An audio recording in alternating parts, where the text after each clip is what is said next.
My future wife stumbled home plastered from her ladies' evening and wanted to get cozy, but I had already discovered the recorded evidence on her mobile. Be me, 29-year-old Kevin, marketing manager living in Miami. Married to Lisa for 9 years. Got 2 kids, life seems pretty good from outside. It's 1:47 a.m. when she walks through the door. Hair too perfect, eyes too alert, shoes in one hand, phone in the other. Smile just a little too relaxed. She pauses like she's expecting a reaction, like she practiced whatever story she planned to tell me. If I dared to ask, she wasn't supposed to look like that after girls' night. She crosses the living room quietly, drops her keys into the bowl by the stairs, leans over the back of the couch to kiss me. Her lips brush mine like a receipt being handed over. Routine, flat, a transaction done 1,000 times. I don't move, just look at her. Memorize her face. The little details I'd been blind to for months. Lipstick smudged in a way that doesn't come from sipping wine. Hair flattened slightly at the back, like someone's hand had been resting there. A faint, bitter trace of cologne that wasn't mine. She sits down next to me, starts scrolling on her phone. Legs tucked under her like nothing's wrong in the world. I pick up my phone too. Open the voice memo app. Press play. The audio pours out slowly at first. Static, shifting bed sheets. A man's voice, deep, confident, familiar. Then comes hers. Lisa's voice, breathless and far too alive, saying things she hadn't whispered to me in a long, long time. She stops moving. Her thumb freezes over the screen. Her face doesn't react right away. There's a small crack though, an almost imperceptible flicker in her eyes. Shock, recognition, fear. I pause the audio. She blinks once, twice, then narrows her eyes like she's trying to calculate the safest lie to tell. "Are you spying on me now?" she says, not even trying to hide the venom behind her voice. I don't answer. I stare, watch her like a man watches the last seconds before a dam breaks. She stands up, starts pacing, muttering to herself. I catch invasion of privacy and you're sick, and a few other jabs designed to turn the target around. Old tricks. Gaslight, deflect, attack. She has a whole toolbox of them. I've seen every tool before, but this isn't like the other times. This isn't just forgotten birthdays or nights out that ran too long. This is betrayal recorded, time-stamped, and echoing through the walls of the house I bought. The house I built for her, for us, for our kids. Her pacing stops. She turns sharply and points at me. It meant nothing. I laugh. She hates when I laugh like that. She used to tell me it scared her, because it sounded hollow, like something was broken inside. Maybe she was right. Maybe something was broken. Maybe it cracked the moment I realized the man in that recording, Tyler, was the same guy who helped carry our new washer into the garage just last month. The same guy who smiled at me with his stupid, trustworthy teeth, and said, "You're lucky, man. Lisa's a catch." I lean back, look at her like I don't know her. Because I don't. Not anymore. She wasn't the woman I married. She was something else now. Something colder. Hungrier. I know about the hotel, I say quietly. Her face drains of color. Just like that, I have her. You think that was the only recording? She doesn't speak because she knows. She sits back down slowly, like someone taking a seat at their own funeral, and I let the silence grow teeth. She stays silent for exactly 23 seconds. I count. 23 seconds of her sitting there on the edge of the couch cushion, staring at the floor like maybe if she blinks enough times, the moment would disappear. But it doesn't. I'm still there. The recording still echoes in the corners of the room, even though I'd paused it. That hotel room laughter, hers and his, still rings louder than the silence between us. You went through my stuff, she finally says. Not "I'm sorry." Not "please let me explain." Not even a lie that sounds like regret. I don't flinch. No, I followed you. Her head snaps up, eyes sharp like a cornered animal. Suddenly realizing the hunter wasn't just bluffing. I lean forward, elbows on knees. 3 nights ago, girls' night again. Only you weren't with Melissa, were you? I open my phone again and tap a photo. There she is, clear as glass. Lisa in the hotel lobby, wearing that black dress she said was for special occasions. Tyler standing next to her, too close. His hand on the small of her back like it belonged there. Her smiling like someone who hadn't had to pretend all night. I flip to the next photo. Them at the bar, then the elevator, then finally him brushing a hand across her hip. As she slides the keycard into room 312. She stares at the screen, doesn't blink, doesn't speak. Then slowly the performance begins. Her voice drops an octave, softer now. Meant to manipulate. It wasn't supposed to happen like that. I laugh once through my nose. You mean the part where you let him touch you? While I was home making pizza rolls for our kids? That stings. She looks away, wipes the corner of her eye, like she wants me to think she's crying. But there aren't any tears. Not really. Then comes the pivot. You've been different, she says. You don't talk to me. You don't look at me like you used to. I feel invisible. There it is. The classic reversal. Turn it back on me. I stand up. My voice doesn't raise, but it cuts sharper now. So your solution was to crawl into bed with Tyler? Her mouth opens. No words. I keep going. While I was coaching Noah's soccer team. While I was pulling double shifts to pay for your mother's physical therapy. While I was canceling plans with friends to stay home and connect, because you said we were drifting, I pace once across the room, then stop. I asked you twice if something was going on. You looked me in the eye and said, "Don't be paranoid." She stands up now, too. Not to apologize, not to beg, but to fight. And then she says the second line that I'll never forget. "Well, maybe if you weren't so boring." I wouldn't have needed to look elsewhere. I stare at her. My jaw clenches so hard it feels like something cracked in the hinge. That was it. The moment everything inside me went still. The kind of stillness that only comes when something shatters beyond repair. And she knows it. She sees it in my face. The light go out, the gravity shift. And suddenly, for the first time that night, she looks scared. She steps back just one step. But it says everything. She knows she's crossed a line and there's no walking it back. And still she tries to cover it. "I didn't mean that," she mutters. I don't move. "Lisa," I say. "Do you even hear yourself?" She folds her arms wrapped in that blue robe she always wore after nights out. I used to think it was sexy. Now it looks like a costume. Something borrowed from the woman she used to be. Or maybe she had never really been that woman at all. "I didn't plan it," she says quieter this time. "It just happened." No, it didn't. I shake my head. Step closer. "You chose it. You chose every text. Every time you left this house with a lie in your mouth, you chose him over and over." Her eyes dart around the room like she's searching for a way out. Some hidden door behind the bookshelf. That might let her escape without consequences. "I wasn't happy," she whispers. "And you never said a word." I tried. "No, you lied." And just like that, the fight drains from her. Her shoulders slump, hands limp at her sides. The show is over. No more excuses. No more crocodile tears. "What now?" she asks. My throat tightens because the truth is I don't know. I have spent 9 years building this life with her. We have routines, inside jokes, a whole world built on shared memories. And now all of it feels like someone else's movie playing in reverse. Scene by scene, unraveling until the whole thing dissolves into static. "I don't know yet," I say. She sits back down, slower this time, more deliberate, like she's trying not to provoke. Whatever version of me she thinks she's awakened. But I wasn't angry anymore. I was something colder beyond it. "I want to see the kids," she says suddenly. That hits harder than anything else that night. The idea that she thinks she can just flip the switch. Like nothing had happened. "They're asleep," I say. She blinks. "But I'm their mother." "Exactly," I say. "So start acting like it." And then I walk into the kitchen, open the cabinet above the fridge, and pull down the envelope. Thick, heavy, full of printed screenshots. Dates, timestamps, copies of hotel receipts. Messages between her and Tyler. Even the one where she told him. He's too stupid to ever figure it out. I toss it onto the coffee table. She doesn't touch it. I grab my keys. "Where are you going?" she asks. "Out," I say. "To breathe." She stands up.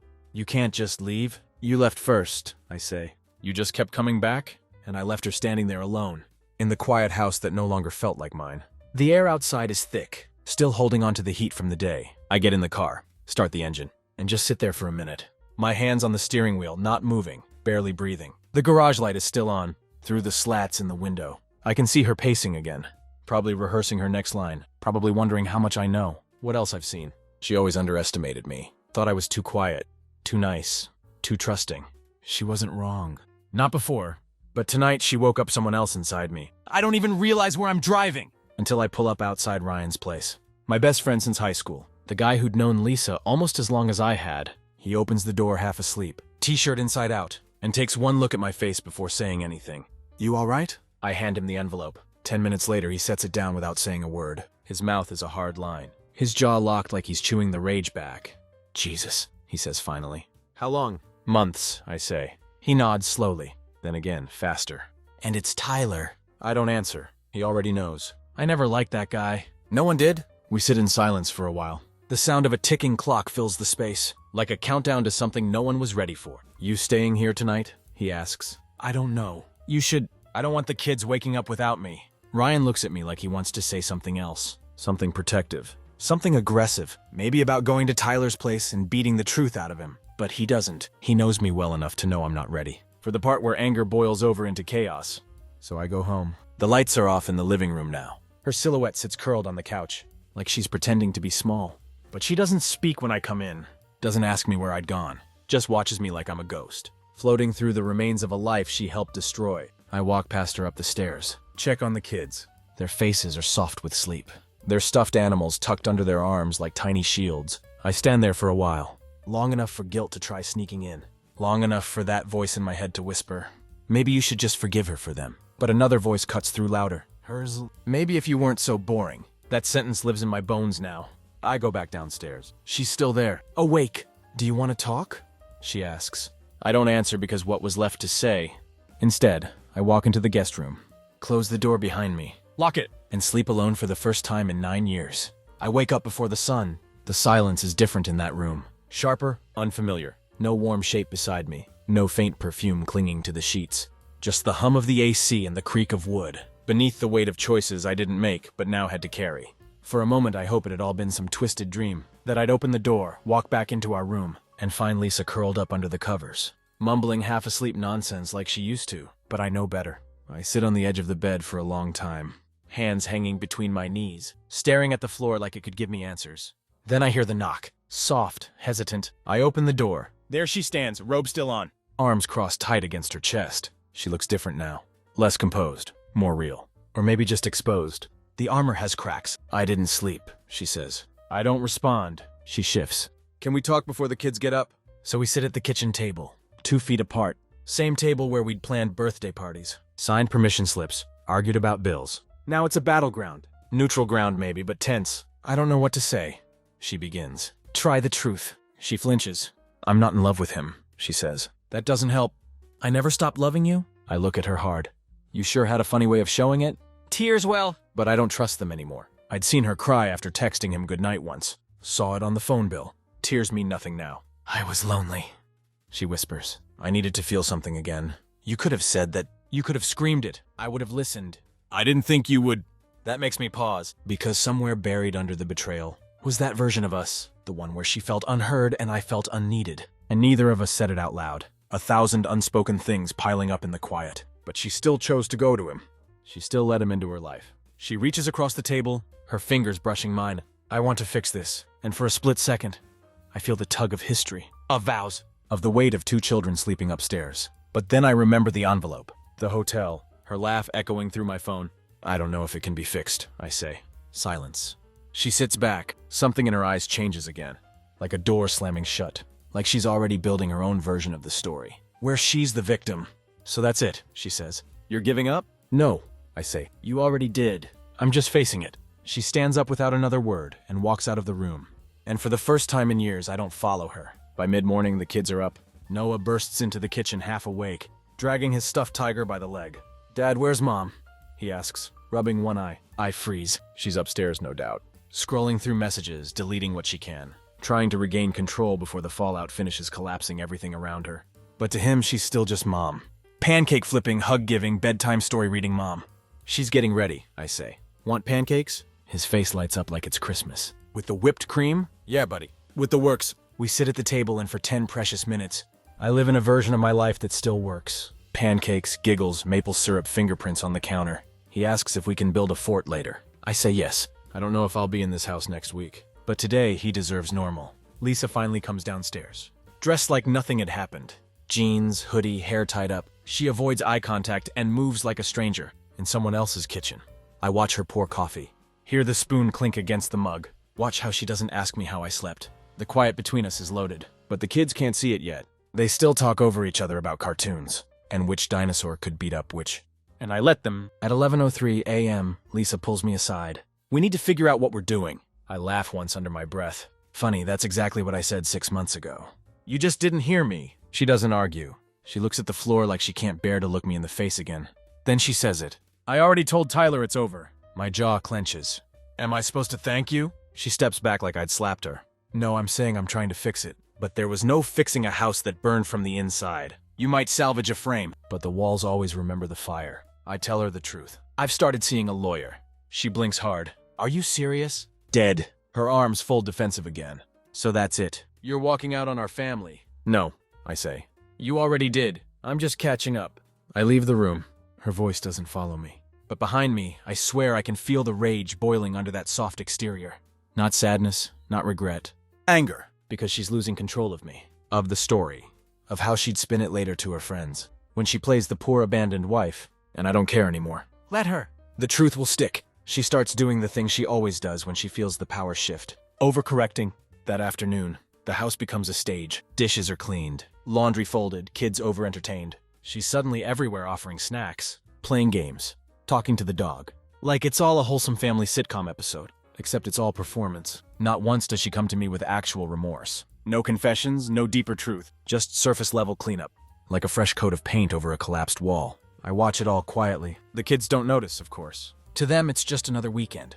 Lisa even suggests we do a movie night like old times. I tell her I have plans. Her smile twitches. Later that night, when the house is quieter, and the kids are in bed, I sit in the garage with the door cracked open.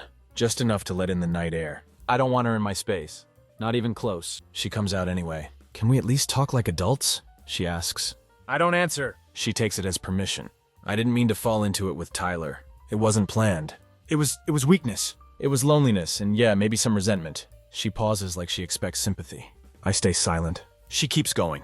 You don't touch me anymore. You barely look at me. It felt like you stopped choosing me. I finally look up. No, I stopped chasing someone who was already gone. That hits. She flinches. Her lips part, but no words come out. I continue. You think because I didn't blow up? Because I didn't scream? That I don't feel anything? That I just checked out? You don't get it. I was still in it. I was still holding this thing together. While you were out rehearsing how to say his name without stuttering. Silence stretches. I end it, she whispered. No, Lisa, I did. The second I heard you call him baby in my house. The second I realized that voice you used on him. That's the one you haven't used with me in years. Her jaw tightens. You think I didn't notice how you changed? The way you got colder after your phone buzzed. The way you'd shower before girls' night instead of after. You don't hide things well, Lisa. You just think I'm too slow to catch on. Then she snaps. Fine. You want to make me the villain? Go ahead. But I wasn't the only one asleep at the wheel. Okay, there it is. The rage finally cracked through that mask she'd been trying to hold in place. Yeah, I stand. Then tell me what I did that earned you hotel nights and lies. And Tyler sneaking out of our house. While I took our daughter to ballet class, she opens her mouth, then stops. Because there's no answer to that. Only guilt and the suffocating weight of what she'd done. I walk back into the house and leave her out there in the dark. Because that's where lies belong. The next morning, she doesn't come out of the bedroom. Not when the kids spill cereal on the floor. Not when the dog pukes on the carpet. Not even when Noah knocks over the lamp she bought last fall. And bursts into tears, thinking he'd broken Mom's favorite thing. She stays behind the closed door, pretending maybe if she hid long enough, the storm would pass on its own. But it doesn't. I clean up the mess, take care of breakfast, get the kids dressed. I don't do it out of routine this time. I do it because I need to remind myself what's still real, what still matters. The house feels like a museum now. Pictures of a smiling family on the walls. Frozen in time, lying with every frame. I catch myself staring too long at the one from last Christmas. Lisa had her arms wrapped around me, her cheek pressed to mine. But I remember that day clearly. She left right after we opened presents. Said she had to check on her mom. She didn't. By the time she finally comes downstairs, it's nearly noon. Hair brushed, sweater clean. No trace of last night's fight on her face. Except her eyes, they're swollen, red-rimmed. But she holds her head high, like someone who hadn't burned the house down. Can we talk? She asks again. I nod once. Not because I want to, but because I need to hear where her mind is now. What version of reality she's going to try and sell me this time. We sit across from each other in the sunroom. Neutral ground. The same place we had our wedding anniversary dinner last year. She looks around like she's trying to gather courage from furniture. I've been looking at therapists, she says. I raise an eyebrow. Couples therapy or even just for me? I need to understand why I let it get this far. You didn't let it get this far, I say. You drove it this far. She winces but doesn't deny it. I want to be better, she says. For you, for the kids, for myself. I should have felt something then. Hope maybe. Relief. But all I feel is tired. Are you sorry? I ask. Because you hurt me or because you got caught? She opens her mouth, closes it. That's her answer. I don't know if I can ever trust you again, I say. And without trust, there's nothing left. Tears finally come then. Real ones this time. But it's too late for that kind of currency. The account is overdrawn. She reaches across the table, her hand trembling. I miss you, she whispers. I look at her hand, then at her, and say the only honest thing I have left. I miss who you used to be. The next few days are a quiet storm. No yelling, no more late-night arguments, no pleading or door slamming. Just a cold, calculated stillness between us. Like two people orbiting the ruins of the same burning building. Pretending not to notice the smoke. We function like business partners. Efficient, detached. We rotate childcare, make dinner in silence. Hand off routines like employees changing shifts. The kids notice. Noah asks me that night, why does mommy smile only when we're looking? I don't have an answer. I just kiss his forehead and tell him he doesn't have to worry about anything. But inside I know he already is. And then Sunday comes. Lisa comes into the living room that morning holding her phone. Expression unreadable. Her thumb is shaking as it hovers over the screen.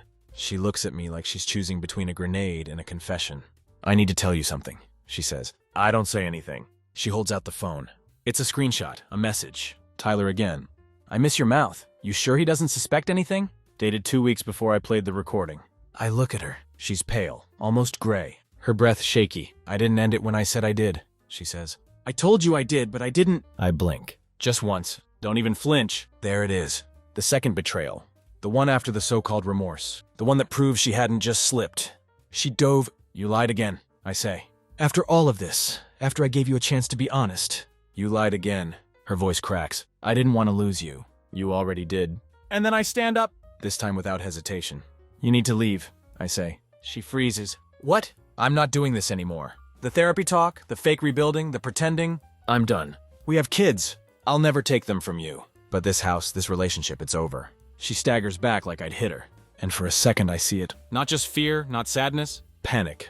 Not because she lost me, but because she lost control. Because now I'm the one walking away. You don't get to do this, she whispers. You're just going to throw away everything we've built. You already did, I say, grabbing my coat. I'm just not standing in the ashes anymore. I leave her there. No yelling, no parting shots. Just the sound of a door closing behind the final lie. Then you shouldn't have let me go. I drive. No destination, no music. Just the hum of the engine and the buzz in my chest that won't shut off. 1,000 emotions clawing for space. Grief, fury, disbelief, and beneath it all, this unfamiliar sense of clarity. Because for the first time in months, maybe years, I feel like I can actually breathe. The fog has lifted. There's no more pretending, no more doubt. Lisa has played her final card, and it wasn't remorse. It was control. And when control didn't work, she tried fear. Fear of separation. Fear of me walking away. Fear of facing the mirror alone.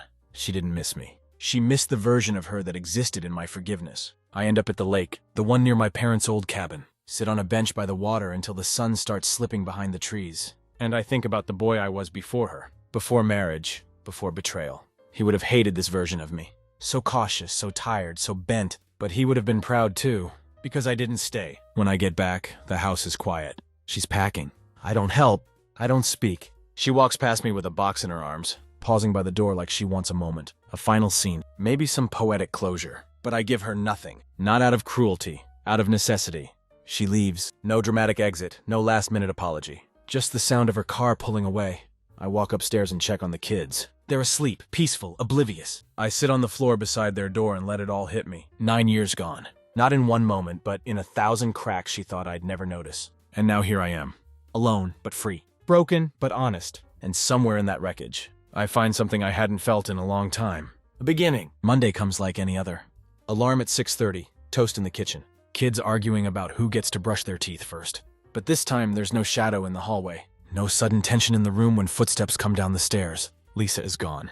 Not just physically gone. The poison has been cut out, and what's left behind isn't grief. It's quiet. Raw, strange quiet. The kind that doesn't ache. The kind that lets you hear your own thoughts again. I drop the kids off at school, stay in the car afterward, and stare out across the lot as other parents rush past. All these people pretending to have it together. I don't have to pretend anymore. By noon, I'm sitting across from my lawyer. Not the expensive type with a penthouse office and gold cufflinks, just a regular guy in a tan jacket, who looks at the folder I hand him and says, "You've got more than enough. The evidence, the messages, the receipts, the audio." He asks if I want to fight for full custody. I don't. Not yet. She's a bad wife, not a bad mother. But I make it clear I'll be protecting the kids with everything I have. He asks if I want the house. I say yes because the house is mine. I painted the walls, built the swing set, rewired the lights, paid the mortgage, sat up late at night while Lisa was out, texting Tyler from a parking lot. This isn't just a place. It's proof. Proof that I showed up, that I stayed faithful, that I tried. That night, I get a text from her. "I hope someday you'll forgive me." I stare at it for a long time. Type a response, delete it. Type another, delete that too. Then I put the phone down and do something I hadn't done in years. I read a book, drink tea, open the window and listen to the wind like it means something. I'm not healed, not even close, but I'm healing, and that's more than I'd had in a long time. I don't respond to her message. Not that night, not the next one, not ever. Because forgiveness isn't something you hand over like a receipt. It's something earned, and she had stopped earning the second she chose a lie over a conversation. Days turn into weeks. The kids adjust faster than I expected. Children are like that, more resilient than we give them credit for. They ask where she is, and I give them the truth, filtered and gentle. Mom needed some time. She's staying somewhere else. But she still loves you. Because no matter how much I hate what she did, I won't poison them against her. That kind of bitterness eats through everything. Eventually, she starts taking them on weekends. Always punctual, always polite. She smiles too much during pickups.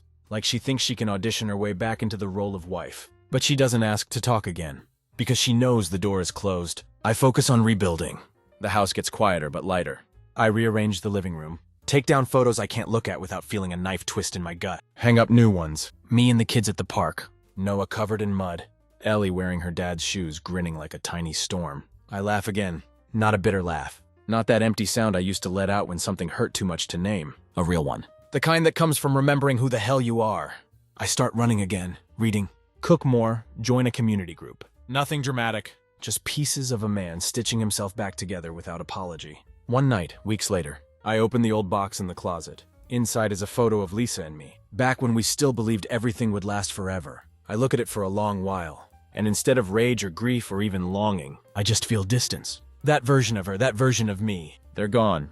We both made mistakes. Hers were louder, crueler, more permanent. But I wasn't blameless. I had stopped showing up in ways that mattered. Stopped hearing her before she started whispering to someone else. But none of that justified betrayal. She didn't slip. She jumped. And now I know better. If you're reading this and you feel like something's off in your relationship, don't ignore it. Don't wait for a recording or a hotel receipt. Speak up. Ask hard questions. Listen harder. And if you catch them lying with that same tired smirk, don't chase. Don't scream. Don't beg. Stand up. Walk away. Let the silence do the work. Because trust once broken like that doesn't just come back. Changes you forever. And sometimes that's exactly what you needed.